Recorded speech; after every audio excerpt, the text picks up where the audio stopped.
Hello friends, welcome to વિશારદ. મિત્રો, આપણે મળીએ છીએ વિશારદની જીપીએસસી પ્રીવિયસ યર ક્વેશ્ચન સિરીઝમાં એક ખૂબ જ મહત્વપૂર્ણ પ્રશ્ન સાથે. મિત્રો, આજનો પ્રશ્ન આંતરરાષ્ટ્રીય અર્થતંત્ર સાથે જોડાયેલો છે. ચાલો સૌ પ્રથમ આજનો પ્રશ્ન જોઈએ. વૈશ્વિક વેપાર લેન્ડસ્કેપ એક માળખાકીય પરિવર્તનમાંથી પસાર થઈ રહ્યું છે, જેને ઘણીવાર પુનઃ વૈશ્વિકીકરણ અથવા વિભાજિત વેપાર તરીકે ઓળખવામાં આવે છે. આ પરિવર્તનો અંગે નીચેના વિધાનો ધ્યાને લો. વિધાન 1, નિયર શોરિંગ અને ફ્રેન્ડ શોરિંગ. આ એક વ્યૂહાત્મક પરિવર્તન દર્શાવે છે, જ્યાં મુખ્ય કંપનીઓ પરંપરાગત જસ્ટ ઇન ટાઈમ ખર્ચ ઘટાડા કરતા સપ્લાય ચેઇન સ્થિતિસ્થાપકતા અને ભૂરાજકીય વિશ્વાસને પ્રાથમિકતા આપે છે.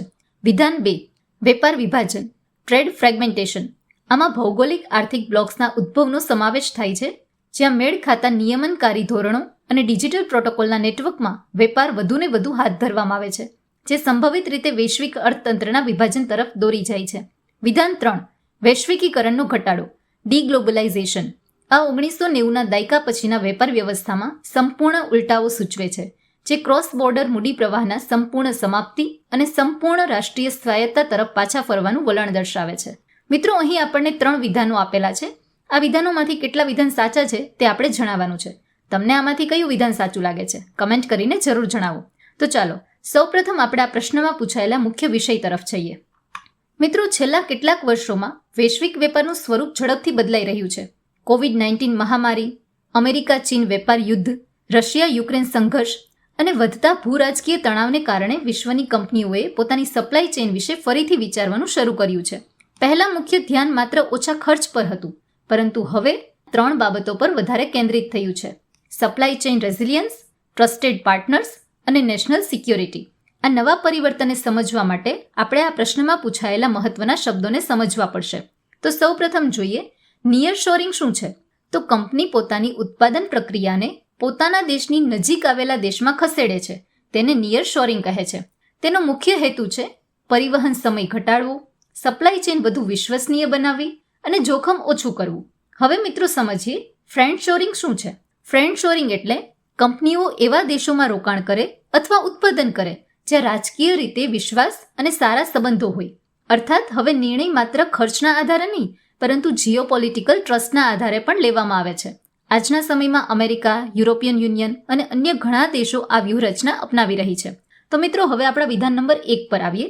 વિધાન 1માં કહ્યું છે, નિયર શોરિંગ અને ફ્રેન્ડ શોરિંગ આ એક વ્યૂહાત્મક પરિવર્તન દર્શાવે છે, જ્યાં મુખ્ય કંપનીઓ પરંપરાગત જસ્ટ ઇન ટાઈમ ખર્ચ ઘટાડા કરતા સપ્લાય ચેઇન સ્થિતિસ્થાપકતા અને ભૂરાજકીય વિશ્વાસને પ્રાથમિકતા આપે છે.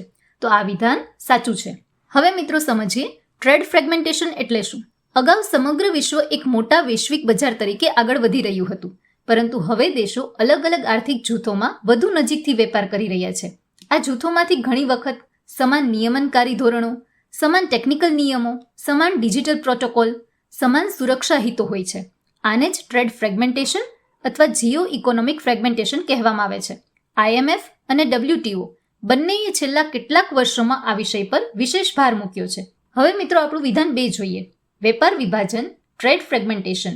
આમાં ભૌગોલિક આર્થિક બ્લોક્સના ઉદ્ભવનો સમાવેશ થાય છે, જ્યાં મેળ ખાતા નિયમનકારી ધોરણો અને ડિજિટલ પ્રોટોકોલના નેટવર્કમાં વેપાર વધુને વધુ હાથ ધરવામાં આવે છે, જે સંભવિત રીતે વૈશ્વિક અર્થતંત્રના વિભાજન તરફ દોરી જાય છે.